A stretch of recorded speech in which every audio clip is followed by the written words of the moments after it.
하나님 말씀은 신약성경 로마서 8장 33절과 34절 두 절 보도록 하겠습니다. 로마서 8장 33절과 34절입니다. 하나님 말씀 받으실 때 자리에서 일어나 주시기 바랍니다. 하나님 말씀이 이러합니다. 누가 능히 하나님께서 택하신 자들을 고발하리요 의롭다 하신 이는 하나님이시니 누가 정죄하리요 죽으실 뿐 아니라 다시 살아나신 이는 그리스도 예수시니 그는 하나님 우편에 계신 자요 우리를 위하여 간구하시는 자시니라. 아멘.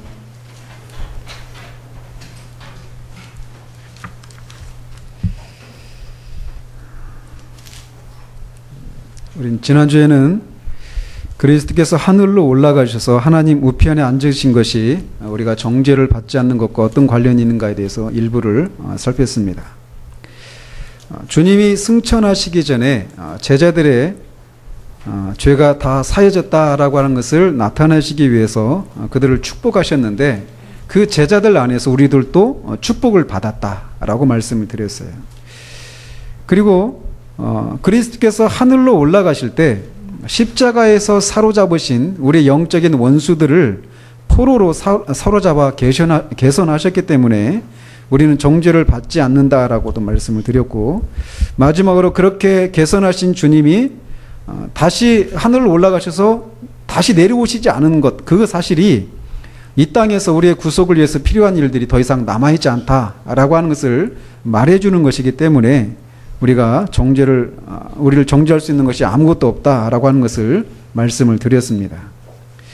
오늘은 이어서 또 나머지 부분들을 살피면서 우리의 칭의와 구원과 관련해서 그리스도께서 하신 그 네 가지 기둥 중에 세 번째 해당하는 것들을 마무리하도록 합니다. 말씀드린 것처럼 그리스도께서 이 땅에서 저와 여러분들과 같은 죄인들을 구원하기 위해서 필요한 모든 일을 완전히 끝내셨습니다. 그리고 하늘로 이렇게 복귀를 하셨는데, 그렇게 복귀하셨을 때 천군 천사들은 그리스도 앞에서 열렬한 경배와 찬양을 그리스도에게 올렸습니다. 그리고 하나님 아버지께서도 그의 아들 우리 주 예수 그리스도를 그 노고를 치하하시면서 그를 열렬히 반겨주셨습니다. 아마 나중에도 우리가 그렇게 이 땅에서 수고를 모두 마치고 아버지의 품에 우리가 올라갔을 때 하나님 아버지께서 또 우리 주 그리스도께서도 이런 환대를 우리에게 해 주실 것입니다. 그렇게 하나님께서 그 아들을 열렬히 반겨주시고 나서 이렇게 말씀을 하셨다라고 히브리서 기자가 시편 110편 1절을 인용해서 이렇게 인용하고 있습니다. 내가 네 원수들로 네 발판이 되게 하기까지 너는 내 오른쪽에 앉아 있으라. 내가 네 원수들로 네 발판, 옛날 성경에는 발등상 이렇게 되어 있었는데 발등상이 되게 하기까지 너는 내 오른쪽에 앉아 있으라, 이렇게 하나님께서 그리스도에게 말씀을 하셨다라는 것이죠. 여기서 말하는 발판 또는 발등상이 뭐냐면 왕이 이제 의자에 보좌에 앉으면 이 발을 올려놓을 수 있도록 하는 게 발판이에요. 지금 제가 여기 지금 발판 위에 올라와 있거든요. 근데 그런 겁니다. 그러니까 내 원수들이 네 발판이 되도록, 네 발등상이 되기까지, 이 말이 무슨 말이냐면 원수들이 완전히 패해서 그리스도의 발 아래 엎드리는 것, 이거를 의미하는 것입니다. 그러니까 결국 하나님께서는 그리스도에게 이렇게 말씀을 하신 거라는 것이죠. 아들아, 너는 내가 명한 모든 일을 완수했으니 이제 너는 내가 네 원수들을 모두 물리칠 때까지 안식을 누리도록 해라, 이렇게 말씀을 하셨다라는 것이죠. 이렇게 그리스도께서 그렇게 하나님의 환대를 받으시고 하나님 우편에 앉으셨습니다. 지금 거기에 앉아 계십니다. 지금도 우리가 아까도 사도신경을 통해서 신앙 고백했던 것처럼 하나님 보좌 우편에 앉아 계십니다. 지금도. 근데 이렇게 그리스도께서 하나님 우편에 앉아 계신다라고 하는 이 사실은 두 가지 사실을 우리에게 말을 해준다라는 것이죠. 첫 번째로는 그리스도께서 구속주로서 맡으신 일을 완벽하게 수행하셨고 죄를 속하기 위해서 더 이상 할 일이 전혀 남아있지 않다라고 하는 것을 먼저 우리에게 말을 해줍니다. 이것을 말해주는 단어가 있다면 바로 안다라고 하는 단어예요. 여기서 사용된 안다라고 하는 이 단어는 어떤 일을 모두 마친 다음에 편히 쉬는 것을 의미합니다. 그러니까 그리스도께서 하나님 우편에 앉아 계신다라고 하는 이 사실은 그분이 우리의 구원을 위해서 하셔야 했던 모든 일을 완전히 마치셨기 때문에 앉아 계실 수 있는 것입니다. 그분이 드린 희생제사가 모두 마쳐졌기 때문에 그렇게 앉아서 쉬실 수 있게 되는 것이라는 거죠. 그래서 히브리서 기자는 히브리서 10장에서 구약의 제사장들이 드린 그 속죄 제사와 그리스도의 속죄 제사를 비교를 하고 있습니다. 그러면서 11절에 보면 구약의 속죄 제사에 대해서 이렇게 말을 합니다. 제사장마다 매일 서서 섬기며 자주 같은 제사를 드리되 이 제사는 언제나 죄를 없게 하지 못하거니와 라고 말합니다. 즉 구약의 제사장들이 드리는 그 속죄 제사, 양과 염소와 송아지를 통해서 드리는 그 희생 제사로는 우리의 죄를 없게 하지 못한다라는 거예요. 그래서 그들은 매일 서서 계속해서 그 제사를 드려야 한다라는 것이죠.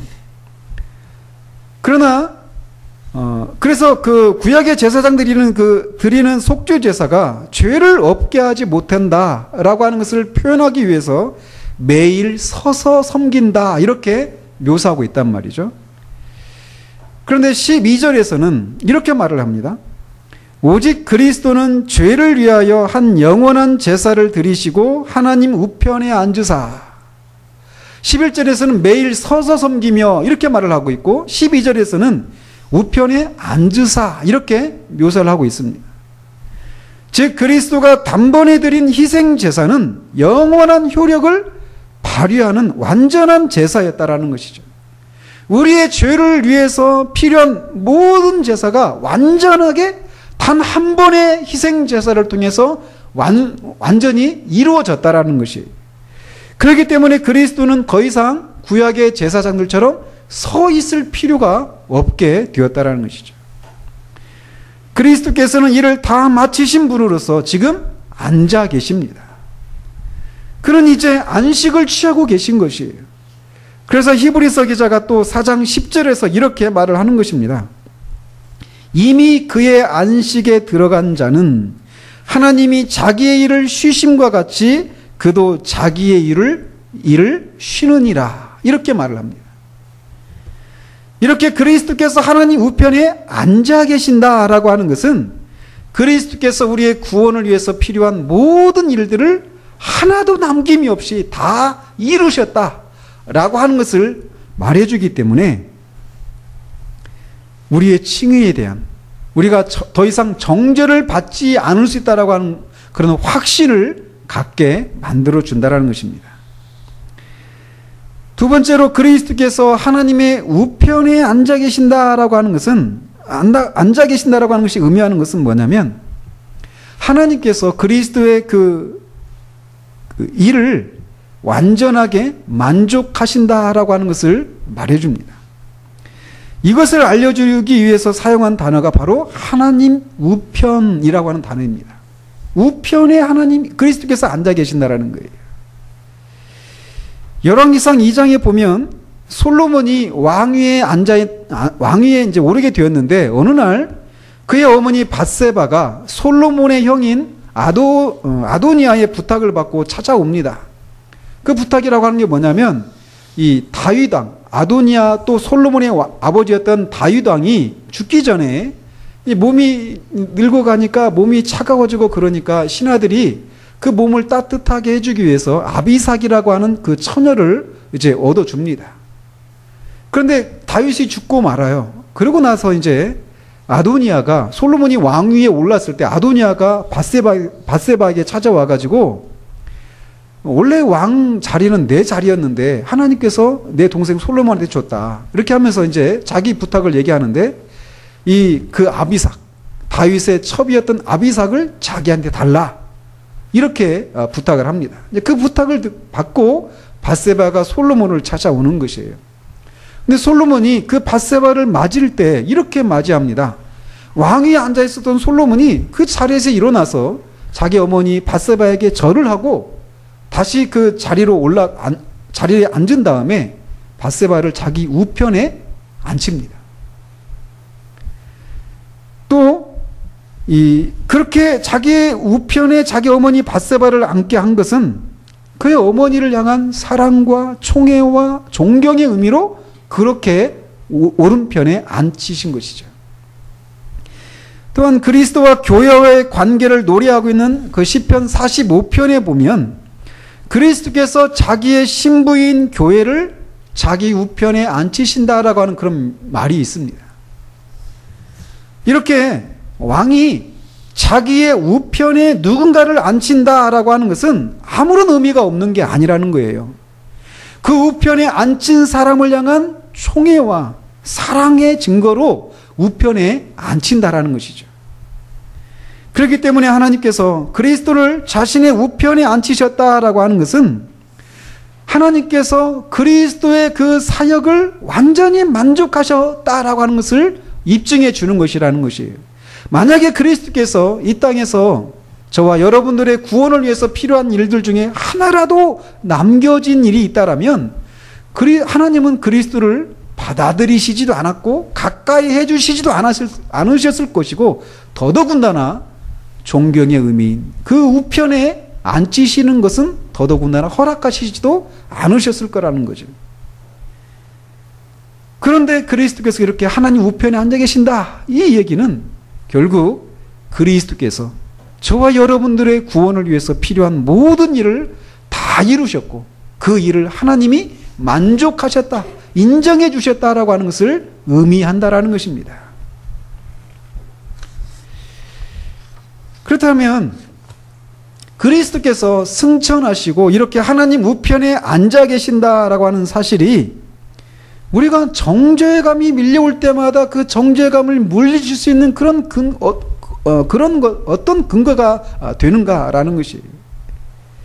그것이 우리에게 어떤 영향을 미치는가, 이것을 우리가 만약에 살피지 않는다라면 단지 그냥 그리스도에게 그런 일들이 있었다, 그런 의미가 있다라고 하는 것에서 만족한다라면 우리는 실제로 우리 양심이 또는 사단이 우리를 송사하고 참소할 때 이런 것에서 어떤 유익도 얻지 못하게 될 것입니다. 그렇기 때문에 우리는 그리스도께서 승천하시고 하나님 보좌 우편에 앉아 계시다라고 하는 이 사실이 우리의 칭의와 구원에 어떤 영향을 미치는지를 살펴보아야 하는데 먼저 승천에 대해서 살펴보도록 합니다. 말씀드린 대로 그리스도는 우리의 구원을 위해서 필요한 모든 일을 다 마치시고 천국에 들어가서 하나님 우편에 앉아 계셨습니다. 그런데 주님이 자신이 이렇게 하나님 아버지께 돌아가실 때가 된 것을 미리 아셨습니다. 갑자기 가신 것이 아니라 당신께서 이제 하나님 아버지께로 다시 돌아갈 때가 된 것을 미리 아셨습니다. 요한복음 13장에서 그런 말씀이 있습니다. 그래서 요한복음 13장에서 시작되는 소위 그 다락방 강화라고 하죠. 그런 강화를 두려워하는 제자들에게 가르치시기 시작하십니다. 제자들은 주님이 어디로 가시는지 몰랐습니다. 주님은 하늘로 하나님 아버지께로 돌아가신다라고 하는 것을 아셨지만 제자들은 그것을 몰랐어요. 더더군다나 주님이 이제 떠나신다라고 말씀을 하셨는데 남아있는 제자들은 세상에서 환난을 당하게 된다라고 하는 말을 또 들었습니다. 그러니 이 남겨진 제자들의 입장에서는 얼마나 두렵겠습니까? 자기가 그렇게 믿고 따랐던 주님이 떠나버리시고 또 자기들은 주님도 없이 이 세상에서 환난을 핍박을 받게 된다라고 하는 얘기를 들었을 때 이 제자들이 얼마나 두려워 떨었겠는가라는 것이죠. 그런데 그런 주님을 향해, 그런 제자들을 향해서 주님이 두려워하지 말라라고 말씀을 하십니다. 자신이 지금은 떠나지만 다시금 이 제자들을 영접하기 위해서 오실 것이다라고 말씀을 하셨어요. 이것은 결국 또 다른 보혜사인 성령으로 오신다라고 하는 것을 말하는 것입니다. 그러시면서 자신이 가시는 곳은 아버지의 집, 즉 하나님 아버지가 계신 천국인데 그곳에 가는 목적을 제자들에게 이렇게 말씀을 하십니다. 요한복음 14장 2절 3절에 보면 이렇게 되어 있어요. 내가 너희를 위하여 거처를 예비하러 가노니 가서 너희를 위하여 거처를 예비하면 내가 다시 와서 너희를 내게로 영접하여 나 있는 곳에 너희도 있게 하리라. 주님이 하늘로 올라가시는 목적이 뭐라고 말씀하시냐면 제자들을 천국으로 데려가기 위해서 데려가시려고 하는데 그 제자들이 천국에 갔을 때 거처할 수 있는 그 거처를 미리 마련하시기 위해서 올라가신다라고 말씀하고 계시다라는 거예요. 그리고는 주님은 하늘로 올라가셨습니다. 주님은 하늘로 올라가셔서 아까도 말씀드린 것처럼 천군 천사들과 하나님 아버지로부터 엄청난 환영과 영광을 받으셨습니다. 그런 히브리서 기자의 표현처럼 영광과 존귀로 관을 쓰셨습니다. 그러나 그리스도는 자신이 이렇게 취한 그 영광에 취해 계시지 않고 자신이 천국에 다시 들어온 목적을 잊지 않으셨습니다. 그러면서 하나님 아버지 앞에 이렇게 말씀을 하셨습니다. 볼지어다 나와 및 하나님께서 내게 주신 자녀라. 이 말씀이 무슨 말씀이냐면 자신은 지금 이곳에 천국에 혼자 오시지 않았다라는 것이에요. 그의 뒤에 많은 친구들과 형제들이 있다라고 하나님 아버지께 말씀을 드리고 있는 것이라는 거죠. 더 나아가서 구디는 이런 말을 덧붙입니다. 즉 아버지여 제가 세상에 있을 때 아버지여 내게 주신 자도 나 있는 곳에 나와 함께 있게 해 주십시오라고 기도한 적이 있습니다.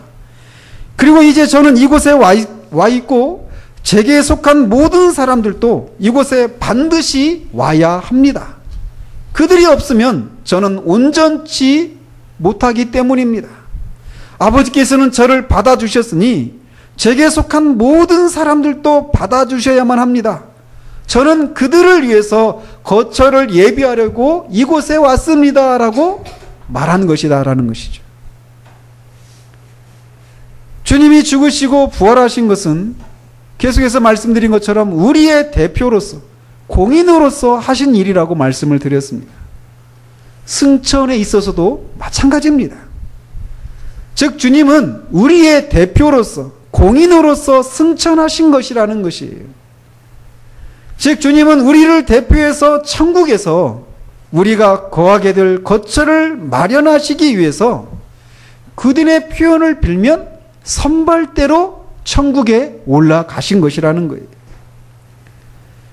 그렇기 때문에 히브리서 기자는 히브리서 6장 20절에서 이렇게 말을 합니다.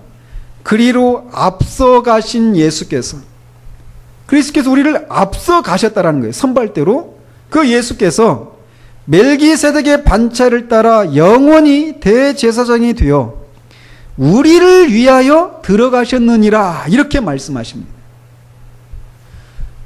그리스도께서 천국에 들어가신 것은 당신 자신이 그런 영광과 존귀로 관을 쓰시기 위해서만 올라가신 것이 아니라 우리를 위해서 올라가신 것이다 라고 말씀하고 계시다라는 거예요.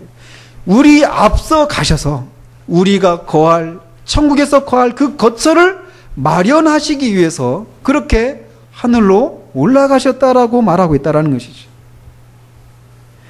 주님은 먼저 천국에 가셔서 우리가 묵게 될 그 거처를 우리에게 넘겨주시기 위해서 그것에 대한 소유권을 우리에게 주시기 위해서 먼저 하늘에 올라가신 것이다라는 것이에요. 그래서 베드로 사도는 그의 첫 번째 서신 1장 4절에서 이렇게 말을 합니다. 썩지 않고 더럽지 않고 쇠하지 아니하는 유업을 잊게 하시나니 곧 너희를 위하여 하늘에 간직하신 것이라.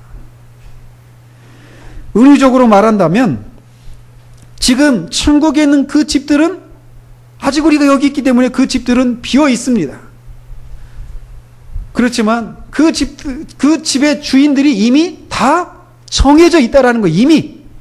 그리고 주님께서 선발대로 그렇게 올라가셔서 우리가 거할 그 천국에 거할 그 거처의 그 소유권을 우리 명의로 다 이전 등기를 해 놓으셨다라는 것이. 그렇기 때문에 그리스도께서 승천하신 것을 생각하면 우리도 반드시 그곳에 가게 될 것이다 라고 하는 것을 확신할 수 있게 된다라는 것이죠. 그리스도 안에 있는 자들은 그리스도가 천국에 올라가신 것처럼 반드시 천국에 들어가게 되어 있습니다. 그리고 이 사실, 그리스도 안에 있는 자들이, 저와 여러분들이 천국에 올라간다라고 하는 이 사실은 단지 죄 사함을 받았다 하는 것보다 훨씬 더 높은 위치에 우리를 올려놓은 것을 의미합니다. 하나님께서 우리를 의롭다고 칭해 주는 것, 이게 칭이라고 하잖아요. 이 칭에는 두 가지 측면이 있습니다. 소극적으로는 우리의 죄를 용서해 주시는 거예요. 누가 정죄하리요라고 이렇게 말했던 것처럼 우리의 죄를 용서해 주시고 더 이상 정죄하지 않는 것, 이것이 의롭게 여겨주신다라고 하는 어떤 소극적인 의미 중에 하나입니다. 그러나 그것이 전부가 아니에요. 우리를 의롭다고 해주신다라고 하는 것에는. 적극적으로는 뭐냐면 로마서 5장 18절에서 의롭다 하심을 받아 생명에 이르게 하셨다라고 하는 것처럼 영원한 생명에 대한 권리를 얻는 것, 이것이 칭의에 담겨있는 적극적인 의미입니다. 그러니까 우리를 의롭다고 여겨주신다, 이 말씀에는 우리에게 영생을 주신다라고 하는 의미도 같이 포함되어 있다는 것이. 그런데 그리스도께서 이미 그의 죽으심을 통해서 이 첫 번째 것, 우리의 죄를 용서해 주시고 우리가 더 이상 정죄받지 않을 수 있도록 해주신 일들을 이미 그의 죽으심을 통해서 이미 우리에게 획득해 주셨습니다. 우리는 정죄받았던 자리에서 이제 더 이상 정죄받지 않는 자리로 옮겨졌습니다. 근데 이게 전부가 아니라는 것이에요. 뭐냐? 그리스도께서 공인의 자격으로 하늘에 들어가심으로써 우리를 결코 정죄받지 않는 그런 상태보다도 훨씬 더 높은 위치에 우리를 올려놓으셨다라는 것이. 즉 그리스도께서는 승천을 통해서 우리를 자기와 함께 하늘에 앉히신 것입니다. 그렇기 때문에 만일 우리가 지금 하늘에 실제로 올라가 있다면 우리는 우리 자신이 100% 안전한 상태에 있다라고 생각할 수 있다라는 것이죠. 그것은, 그 하늘은 정죄를 받지 않는 정도가 아니라 영원한 생명을 누리는 자만이 가는 곳입니다. 근데 그런 곳에 그리스도께서 승천하셔서 우리가 그와 함께 천국에 들어갈 자격을 주셨다라는 것을 이 그리스도의 승천이 우리에게 말해주고 있다라는 거예요. 거기에서는 우리를 참소하는, 우리를 정죄하는 그 사탄이 쏘아대는 그 정죄의 화살이 결코 미칠 수 없는, 그 정죄의 화살에서, 그 사정권에서 훨씬 더 벗어난 그런 곳이 바로 천국인데, 그 천국에 선발대로 올라가신 그리스도께서 우리가 그 천국에 거할 수 있도록 거처를 마련해 놓으셨고, 그리고 반드시 우리가 그곳으로 들어가게 되어 있다라고 하는 것이. 그렇기 때문에 우리는 그리스도의 승천을 생각할 때, 우리가 그의 죽으심과 부활을 생각할 때보다도 더 큰 확신으로 누가 정죄하리오라고 외칠 수 있다라는 것입니다. 마지막으로 그리스도께서 하나님의 우편에 앉아 계신다라고 하는 사실이 우리의 칭의와 구원에 어떤 영향을 미치는가에 대해서 살펴보도록 합니다. 결론적으로 말씀을 드리면 그리스도께서 하나님 우편에 앉아 계신다라고 하는 이 사실은 우리가 지금까지 살펴왔던 사실들로부터 얻는 확신보다 더 큰 확신을 우리에게 가져다 줍니다. 특별히 그리스도께서 하나님의 우편에 앉아 계신다라고 하는 걸 생각할 때 더욱 그렇습니다. 하나님의 우편이라고 하는 그 장소 자체가 상징하는 게 있거든요. 그것을 생각하면서, 그리고 그 자리에 앉아 계셔서 하시고 계시는 그 그리스도의 일을 우리가 생각하면서 그 하나님 우편에 그리스도께서 앉아 계신다라고 하는 걸 생각하면 우리는 더 큰 확신을 가질 수 있게 된다라는 것이.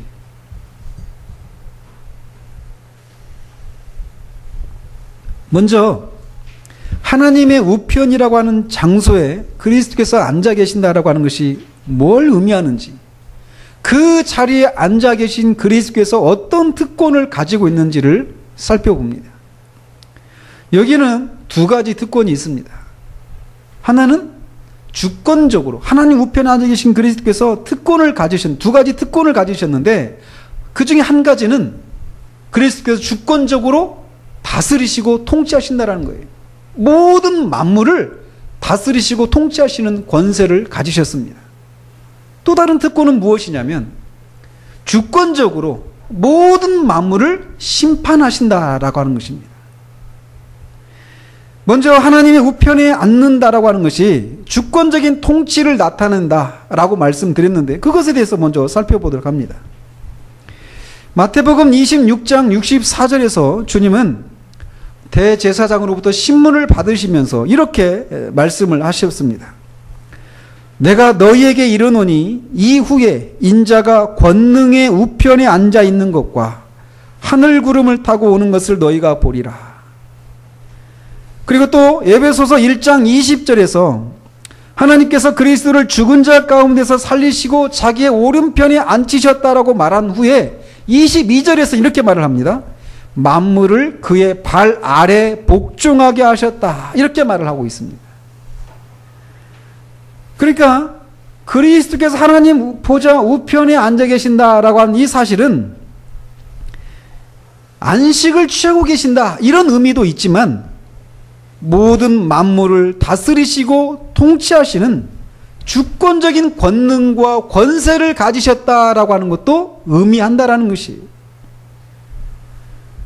주님은 그 하나님 우편에 앉아 계셔서 모든 만물을 통치하십니다. 모든 지어진 모든 피조물들을 그리스도께서 통치하셔요. 이런 권세를 가지신 분은 오직 한 분, 우리 주 예수 그리스도 뿐이십니다.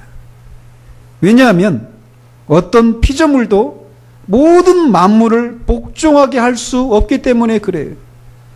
오직 그리스도만이 모든 피조물을 주권적으로 다스리시고 통치하실 수 있으십니다. 모든 만물은 마침내 그에게 복종하고 모든 원수들도 그의 발등상이 될 것이에요. 자, 그렇다면 왜 하나님이 그리스도에게 이렇게 모든 만물을 다스릴 수 있는 그런 권능을 주셨는가라는 것입니다. 여기에 우리의 위로가 있습니다. 그것은 히브리서 9장 15절에서 17절에서 말하고 있는 것처럼 그가 위하여 죽으시고 부르신 자들이, 즉 신자들이 영원한 기업의 약속을 얻게 하기 위하심입니다. 히브리서 9장 15절에서 17절 한번 나중에 집에서 읽으시기를 바랍니다. 즉 그리스도께서 그가 위에서 죽으시고 부르신 자들이 영원한 유업을 얻을 수 있도록 하시기 위해서 그리스도에게 모든 만물을 다스리는 권능과 권세를 주셨다라는 것이에요. 그래서 주님은 요한복음 17장 2절에서 이렇게 말씀을 하셨습니다. 아버지께서 아들에게 주신 모든 사람에게 영생을 주게 하시려고 만민을 다스리는 권세를 아들에게 주셨음이로소이다. 그리고 승천하시기 전에 제자들에게 말씀하시기를 하늘과 땅의 모든 권세를 내게 주셨다, 이렇게 말씀하십니다. 또 요한계시록 1장 18절에서 이렇게 말씀하십니다. 볼지어다 이제 세세토록 살아있어 사망과 음부의 열쇠를 가졌다라고 말씀하십니다. 그리스도께서 사망과 지옥의 열쇠를 가지셨다라는 거예요. 열쇠를 가졌다라고 하는 것은 권능과 권세를 가졌다라고 하는 상징입니다. 종갓집 종갓집 아주 큰 종갓집 시어머니가 자기 이제 들어온 새로운 며느리한테 그 집을 주관하는 그 권리를 넘겨주면서 이 곳간 열쇠며 집안에 있는 그 모든 열쇠를 넘겨주잖아요. 열쇠는 항상 이렇게 어떤 권능과 권세를 상징하고 있단 말이에요. 성경에서는. 그런데 그리스도께서 사망과 지옥의 열쇠를 가지셨다라는 거예요. 그래서 그리스도의 허락을 받지 않고는 아무도 죽을 수도 없고 그리스도의 그 고발장이 없으면 누구도 지옥에 들여보낼 수가 없다라는 거예요. 그뿐만이 아닙니다. 주님은 이렇게 지옥과 사망의 열쇠를 가지셨다라고만 말씀하시는 것이 아니고 자신에 대해서 최초로 신앙 고백을 했던 베드로에게 이렇게 말씀을 하셨습니다. 내가 천국 열쇠를 내게 주리라. 이 말씀은 주님께서 천국 열쇠도 가지고 계시다라고 하는 것을 의미합니다. 그래서 그리스도는 그 천국 열쇠를 가지고 자기가 원하는 사람들에게 천국에 들어갈 수 있는 문을 열어주실 수 있는 권세를 가지신다라는 거예요. 그러므로 우리 주님이 이렇게 천국의 열쇠를 가지고 계시는데 우리가 정죄를 받아서 지옥에 갈 수 있는가? 그럴 수가 없다라는 것입니다.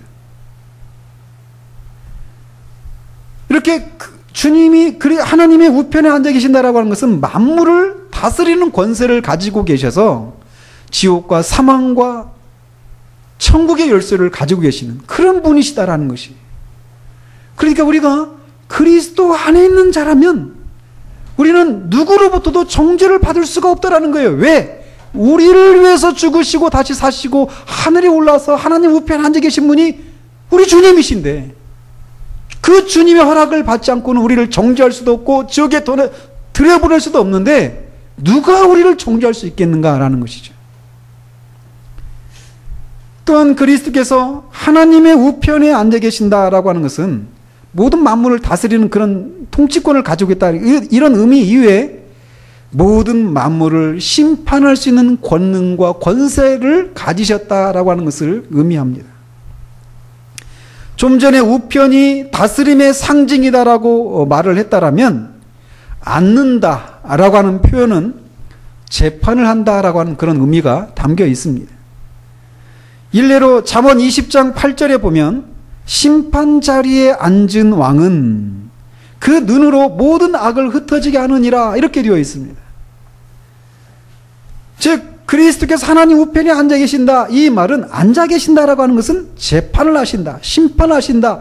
그런 권세를 가지시고 거기에 계시다라고 하는 의미가 담겨 있다라는 거예요. 그래서 주님은 요한복음 5장 22절에서 이렇게 말씀을 하셨습니다. 아버지께서 아무도 심판하지 아니하시고 심판을 다 아들에게 맡기셨으니 이렇게 말씀을 하시는 것입니다. 우리를 너무나 사랑하셔서 자신의 목숨까지 내어주신 우리 주님이 친히 그 마지막 날에 심판주로 거기에 계시다라는 거예요. 그렇기 때문에 주님은 그 5장 24절에 이렇게 말씀하십니다. 내가 진실로 진실로 너희에게 이르노니 내 말을 듣고 또 나 보내신 이를 믿는 자는 영생을 얻었고 심판에 이르지 아니하나니 사망에서 생명으로 옮겼느니라. 이렇게 단언을 하신 것입니다. 그러니 마지막 날에 우리가 다 심판을 받게 되어 있는데 그 심판장이 우리 주님이시라는 거예요. 그러니 누가 우리를 정죄할 수 있겠는가라는 것입니다.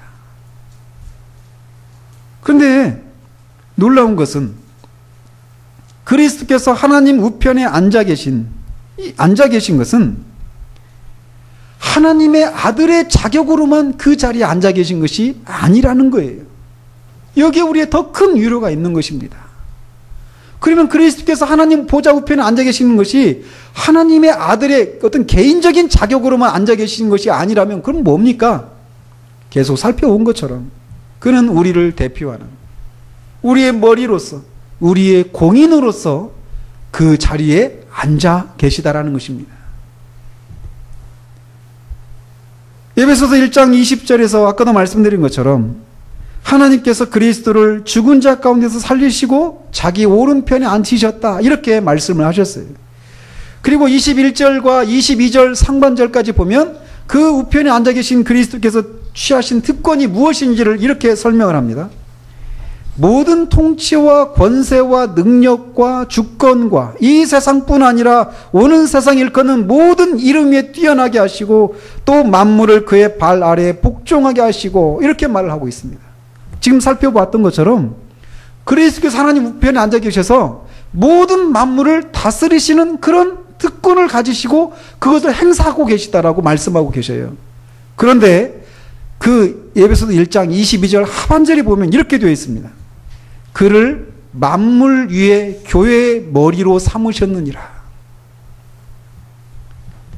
즉, 이 말씀이 무슨 말씀이냐면 그리스도께서 하나님의 우편에 앉으셔서 모든 만물을 주권적으로 다스리시고 심판하시는 권능과 권세를 얻으셨는데, 그것은 하나님의 아들의 어떤 개인적인 자격으로만 그것을 얻으신 것이 아니라 교회의 머리로서 그 자격을 얻으신 것이라는 것이. 따라서 그리스도께서 이런 특권을 가지신 것은 그의 몸인 교회, 또 그 교회 지체인 우리 한 사람 한 사람의 그 지위와 아주 밀접한 관계가 있다라는 것입니다.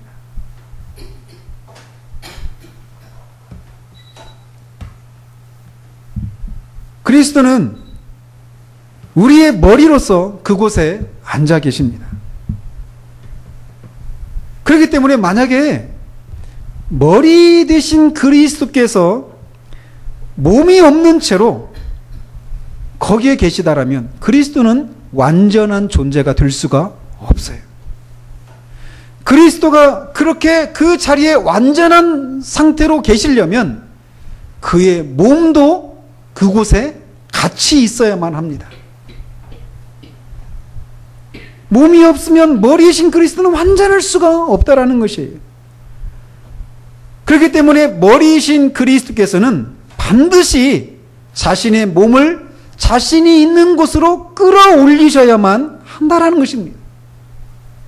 그렇기 때문에 사도 바울은 그 다음 구절은 23절에서 교회는 그의 몸이니 만물 안에서 만물을 충만케 하시는 자의 충만이니라 라고 말을 하는 것입니다. 만일 그리스도에게 몸이 없다면, 또 몸을 이루고 있는 지체가 전혀 없다면 그리스도는 불완전한 존재가 되십니다. 만약 그리스도의 지체 중에 단 한 명이라도 그리스도와 함께 있지 못하게 된다면 그리스도는 완전하지 못하게 되는 것입니다. 그렇기 때문에 그의 지체들은 단 한 사람도 누락되지 않고 모두 무사히 그와 함께 있게 될 것이라고 우리가 확신할 수 있다는 거예요.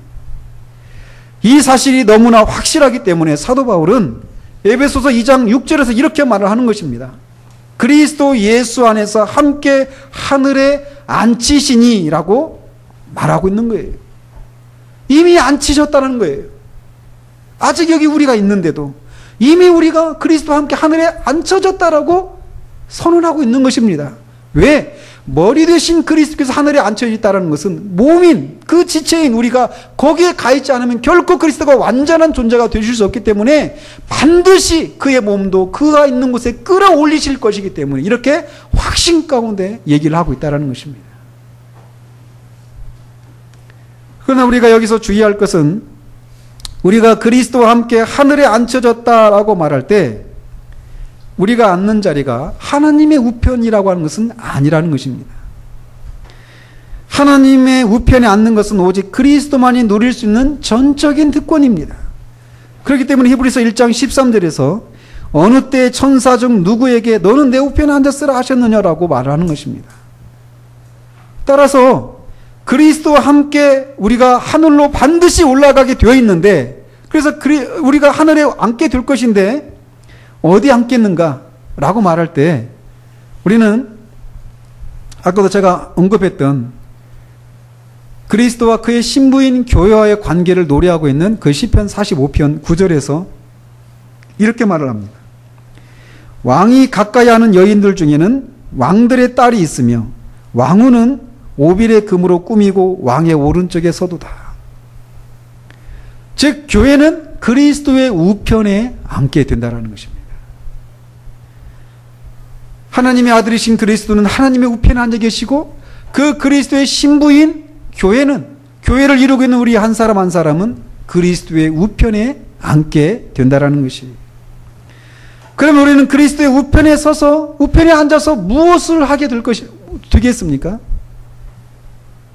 이것은 우리의 머리이신, 우리의 대표이신 그리스도가 하는 일과 같은 일을 우리가 하게 된다는 것입니다.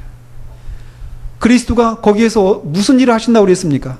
만물을 다스리시고 만물을 심판하십니다. 근데 그 일을 그리스도의 신부인 우리들이 하게 된다는 것이에요.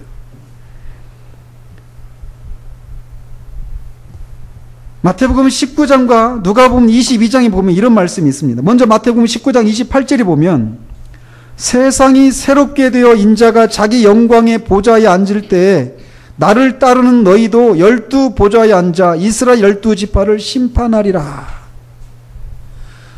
새하늘과 새 땅이 열리기 전에 주님은 이 땅에 다시 오셔서 모든 사람들을 심판하십니다. 그 재판석에 앉아 계실 거예요. 그런데 그때 우리가 어떻게 되느냐면 재판장이신 그리스도 옆에 우리도 판사로 앉아서 만물을 심판한다는 것입니다. 이렇게 부족하고 이렇게 불순종하고 이렇게 연약한 걸로 둘러싸여 있는 우리가, 이렇게 세상에서 아무것도 아닌 사람으로 취급받는 우리가 세상을 심판하는 자리에 있게 된다라고 주님이 말씀하시는 거예요. 뿐만 아니라 누가복음 22장 30절에서는 이렇게 말씀하십니다. 너희로 내 나라에 있어 내 상에서 먹고 마시며 또는 보좌에 앉아 이스라엘 12지파를 다스리게 하려 하느니라. 우리가 맡은 일도 제대로 감당하지 못하는 우리에게 우리를 다스리는 일을 하게 하실 것이라고 주님이 우리에게 말씀하고 계시는 거예요.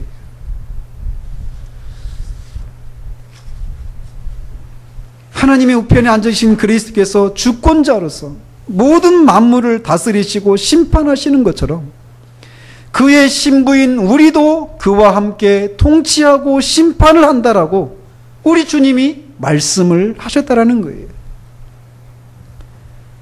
그렇다면 누군가 일어나서 그런 우리를 고소하고 정죄하려면 먼저는 우리의 판결을 받아야만 합니다. 그렇지 않아요? 우리가 다스리고 판결을 내리는 그런 심판하는 자격을 갖고 있는 사람들이 되기 때문에 그런 우리를 누가 송사하려면, 어떤 죄가 일어나서 우리를 송사하려고 하면 우리의 판결을 먼저 받아내야 한다는 것이에요.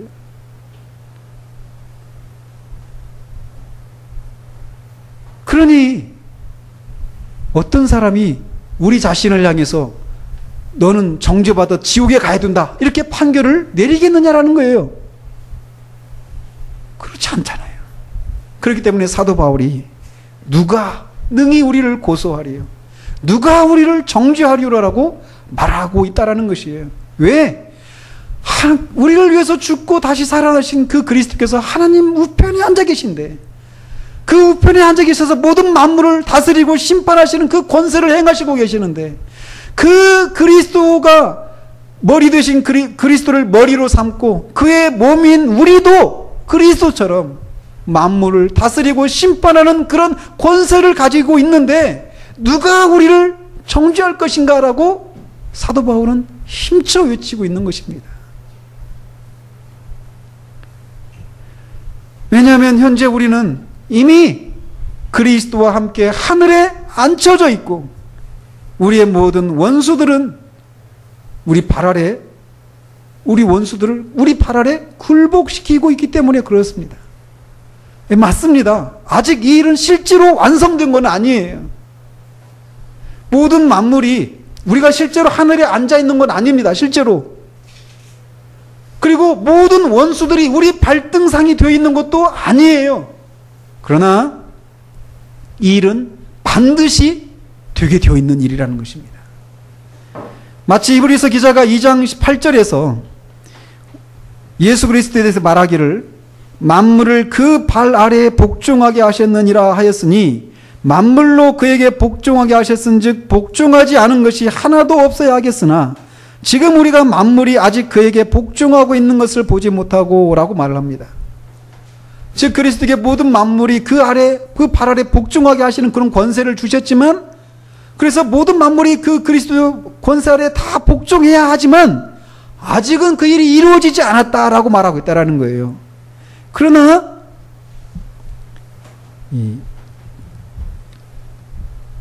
12절과 13절에서 보면은 그리스도께서 그래서 그리스도는 지금 하늘에 앉아 계시면서 장차 자신의 모든 원수들이 자신의 발 아래 굴복하게 될 것을 지금 믿음으로 기다리고 있다라고 12절과 13절에서 말을 하고 있습니다. 그럼에도 불구하고 그 앞에 9절에서는 이미 그리스도께서 영광과 존귀로 관을 쓰고 계시다라고 말을 하고 있습니다. 아직 그리스도께 모든 만물이 복종하고 있지는 않아요. 그럼에도 불구하고 영광과 존귀로 관을 쓰고 계시다. 왜? 그 일은 반드시 이루어지기 때문에 그렇게 말하고 있는 것처럼 우리들 자신들도 그렇다라는 것입니다. 우리들 자신들에게 우리도 모든 것이 다 이루어지고 우리의 구원이 실제적으로 완전히 이루어진 것은 아니지만 우리는 그것이 반드시 이루어질 것을 확신할 수 있는 것은 그 일이 반드시 이루어질 수밖에 없기 때문이라는 것입니다. 그러므로 다시 한번 누가 무엇이 우리를 정죄할 수 있느냐라고 외쳐야 한다는 것입니다. 여러분들은 어떠십니까? 그리스도께서 승천하셔서 하나님 우편에 앉아 계신다라고 하는 것을 생각할 때 그 아무것도 여러분을 정죄할 수 없다는 사실들을 더 크게 확신할 수 있으십니까? 저는 그리스도께서 승천하시고 하나님 우편에 앉으신 사실이 우리에게 미치는 영향에 대해서 특별히 칭의와 구원에 관련해서만 살펴보는 것이 못내 아쉽습니다. 주께서 우리에게 지혜와 계시의 영을 주셔서 우리가 장차 누리게 될, 아니 이미 확보된 이 기업의 풍성함을 알고 참으로 능력 있는 삶을 살기를 바랍니다. 그러나 이것을 우리가 누리기 전에 자신이 그리스도로 말미암아 그런 것을 누릴 수 있는 자격이 주어졌고 그것을 빼앗아가거나 누릴 자격이 없다고 우리를 고소하거나 정죄할 수 있는 것은 아무것도 없다라고 하는 것을 먼저 알아야만 또 이것을 누릴 수 있기 때문에 이것을 말하고 있는 것이,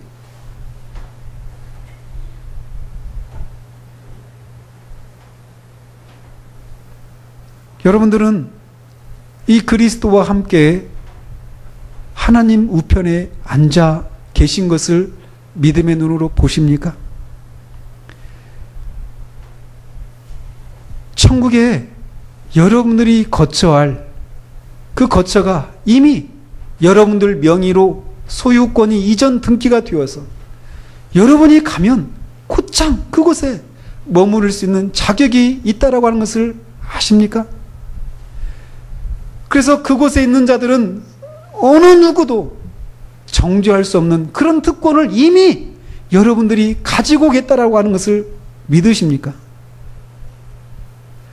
여러분들은 이미 하나님 보좌 우편에 앉아 계신 그리스도께서 모든 만물을 다스리시고 심판하시고 계신 것처럼 여러분들도 그렇게 그리스도처럼 모든 만물을 다스리시고 심판할 수 있는 그런 특권을 가지고 있는 사람이라고 하는 것을 믿으십니까?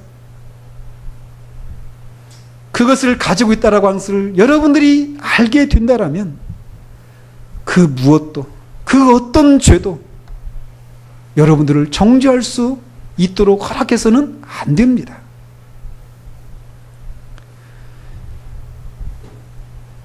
여러분들 중에 자신이 그리스도 안에 있는지, 그리스도께서 과연 나를 위해서 죽으시고 나를 위해서 부활하시고 나를 위해서 승천하시고 나를 위해서 하나님 보좌 우편에 앉아 계시는지 알 수 없는 사람이 있다라면 하나님 앞에 물으십시오. 정말 그리스도께서 여러분을 위해서 죽으시고 다시 사시고 승천하셔서 하나님 보좌 우편에 앉아 계시는지, 여러분들도 그런 은혜를, 그런 특권을 누릴 수 있는 사람인지 하나님 앞에 성실하게 물으시기 바랍니다. 하나님은 반드시 그 물음에 답하십니다. 그냥 이런 얘기들이 남 얘기로만 듣고 있지 않기를 바랍니다. 하나님 앞에 물으십시오. 그리고 정말 여러분이 그리스도 안에 있다라고 하는 것을 확신하십시오. 그리스도께서 여러분을 위해서 죽으셨다는 것을 아십시오. 그리스도께서 여러분을 위해서 부활하시고 승천하시고 하나님 보좌 우편에 앉아 계시다라고 하는 것을 확신하시는 여러분이 되시기를 바랍니다. 이미 그런 것을 알고 주님 주시는 생명을 누리고 있는 사람들에게도 말씀을 드립니다. 그렇게 이미 우리는 구원을 받은 사람들이지만 우리의 경험을 통해서 우리가 알 수 있는 것처럼 우리는 수시로 그런 정죄감이, 양심의 송사가 우리를 힘들게 해서 하나님 앞에 나아갈 담대함을 잃어버릴 때가 너무나 많습니다. 그럴 때마다 여러분들은 네가 이런 죄를 짓는데 네가 어떻게 구원받은 자라고 할 수 있느냐라고 묻는 그 양심의 그 송사 앞에, 사탄의 참소 앞에 그것을 하지 않고 그것을 고쳐보려고 하는 것을 통해서 나는 이런 것을 하고 있으니까 난 구원받은 사람이 맞아 라고 항변하려고 하는 그런 모든 노력들을 멈추십시오. 그것을 하고 있는 동안에 잠시는 여러분의 마음에 평안이 찾아올지도 모릅니다. 그러나 여러분의 양심은, 사탄은 또 다른 죄를 가지고 여러분을 찾아올 것입니다. 또 다른 죄를 가지고 여러분을 찾아와서 여러분을 또 송사하고 여러분을 또 참소할 것입니다. 그때도 여러분은 또 그것을 이겨보려고 애를 쓰는 노력들을 하실 것입니다. 잠시는 또 평안이 찾아올지 모릅니다. 그러나 또다시 또 다른 죄가 또 찾아올 것입니다. 그렇게 하고 있는 동안에 여러분의 양심엔 진정한 평안을 누릴 수가 없습니다.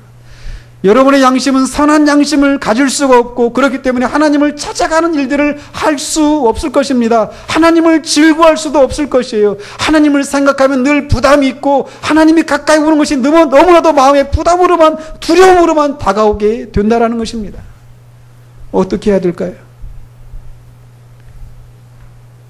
여러분을 위해서, 여러분 앞서서 하늘로 올라가시고 하나님 보좌 우편에 앉아 계신 그리스도를 바라보십시오.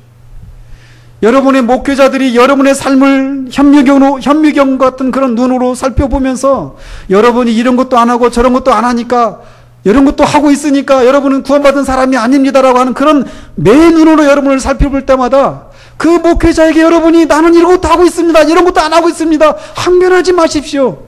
그런 여러분을 위해서 승천하신 그리스도가 나의 구세주이십니다, 그 그리스도가 나의 그리스도이십니다라고 말하는 여러분이 되시기를 바랍니다.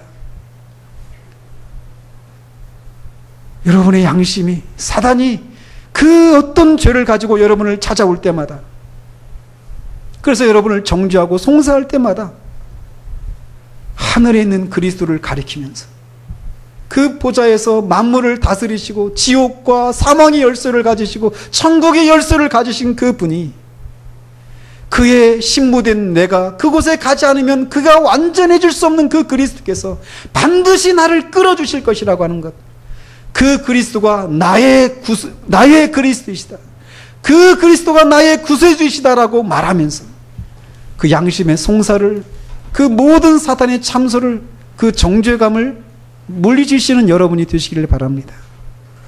그런 마음이 띄워졌을 때 여러분은 아까도 말씀드린 것처럼 구원받은 자로서 누리게 되는 그 특권을 마음껏 누리게 될 것입니다. 주님이 우리에게 원하신 것은 바로 그런 삶입니다. 끊임없이 내가 구원받았는가 구원받지 못했는가 이런 문제로 씨름하면서 우리 인생을 허비하는 것이 아니라 그 확신 가운데 그리스도께서 여러분을 위해서 죽으시고 사시고 승천하셔서 하나님 보좌 우편에 앉아 계시다는 이 사실을 끊임없이 믿음으로 적용하고 그 믿음의 발판 위에 서서 하나님 보좌 우편에 앉아 계신 그리스도께서 두시는 그 특권을 우리도 힘껏 만끽하며 살아가는 그 삶을 하나님 우리에게 요구하신다는 것이, 그 삶을 정말 만끽하시는 여러분들이 되시길 바랍니다. 그것을 누림이 하나님을 영화롭게 하는 것입니다. 기도하겠습니다.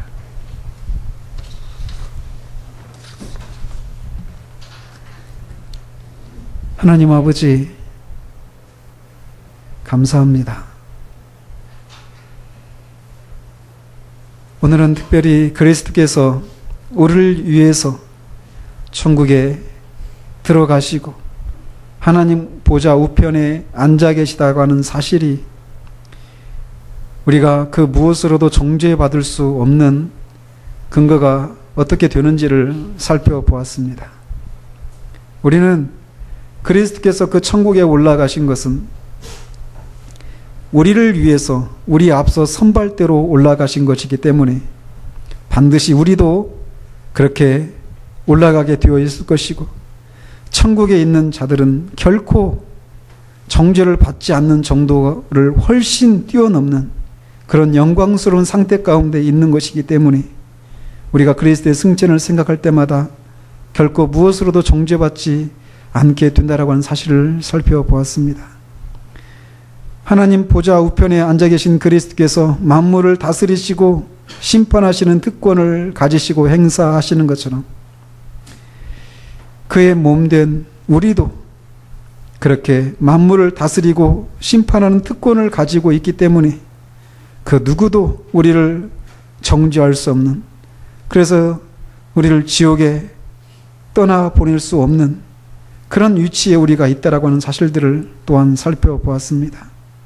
하나님 아버지, 정말 이 사실을 우리가 끊임없이 묵상하고 이 진리가 말하는 것이 정말 무엇인지를 우리가 실제로 알아서 끊임없이 우리를 공격해오는 양심의 송사와 사단의 참소를 우리가 정말 넉넉히 이기며 정죄를 받지 않는 그런 마음의 상태를 누리는 것을 넘어서서 그리스도와 함께 그리스도의 우편에 또 앉아서 만물을 다스리고 통치하는, 심판하는 그런 특권을 가진 그런 자로서의 그 영광스러움들을 이 땅에서부터 누리는 것을 통해 하나님께 영광을 돌려드리는 그런 우리의 삶이 될 수 있도록 주님 도우시기를 원합니다.